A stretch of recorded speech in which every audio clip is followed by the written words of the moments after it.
A man boards a ship chasing adventure. A captain burns with obsession. A whale waits in the deep. That's Moby-Dick. Few novels begin with such mystery and end with such power. If you like this video, please like and subscribe so we can bring you more content. Herman Melville published Moby-Dick in 1851. At first, critics didn't know what to make of it. The novel sold poorly and nearly ended Melville's career. Only decades later did readers and scholars recognize it as one of America's greatest works. Today, it stands alongside War and Peace and Don Quixote as a pillar of world literature. It's not just about a whale. It's about obsession, fate, and the endless struggle to find meaning in chaos. The story begins with Ishmael, a restless man who decides to go to sea. He signs aboard the whaling ship Queequeg, captained by the brooding and scarred Ahab. At first, it feels like a normal voyage, filled with talk of work, weather, and faith. But soon Ishmael learns the truth. Ahab has only one purpose. He wants revenge on the great white whale, Moby-Dick, who once destroyed his ship and left him with a missing leg. This obsession drives everything. Ahab doesn't just want to hunt a whale. He wants to confront what the whale represents: chaos, fate, maybe even God. For him, Moby-Dick is not just an animal. It's a force of nature, a symbol of life's cruelty and mystery.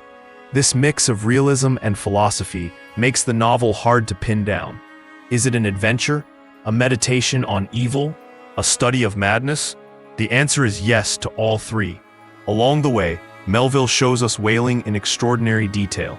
We see harpoons, blubber, and barrels of oil. We step into the daily work of sailors and their fears at sea. Some readers find these sections slow, but they're part of the book's texture. By layering fact with myth, Melville makes the whale feel both real and larger than life. That balance of documentary and imagination is one reason the book endures. The characters are unforgettable.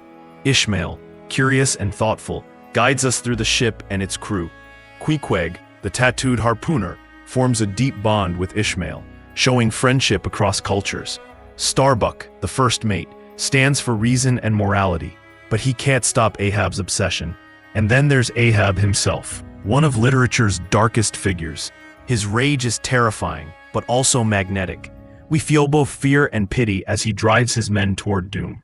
Critics still debate what Melville meant. Some argue the whale is God's power, beyond human reach. Others see it as pure randomness, the chaos of nature. Ahab wants certainty, but the novel refuses to give it. That's part of its brilliance. Life doesn't hand us clear answers, and Melville captures that tension.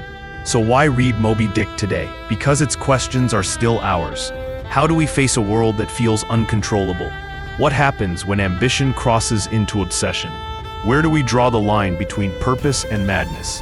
These aren't just Ahab's problems, they're human problems. Yes, the book is long. Yes, some chapters read more like an encyclopedia than a novel.